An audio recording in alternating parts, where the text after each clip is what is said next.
Kaning adlaw kay February 14 ug padulong di ay mi manuroy. Ate inaway, usa ka o around nga nanay. For today's video kay i-share nako ninyo ang among Valentine's celebration.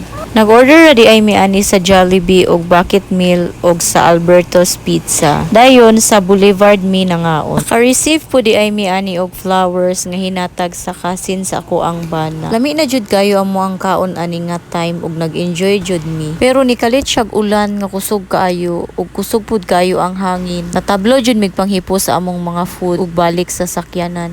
So naka-decide mi nga mamauli na lang pero kani akong mga kuyog kay gitiwas jud nila kaon ilang pagkaon sa sakyanan.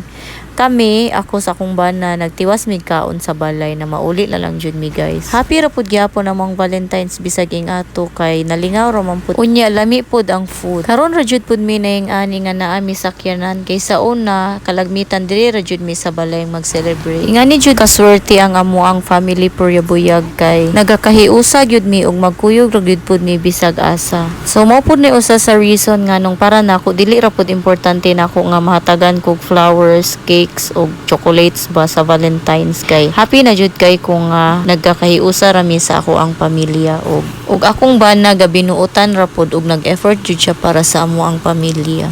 Char. So mao ra to. Thanks for watching. So I hope kamo nag-enjoy pod.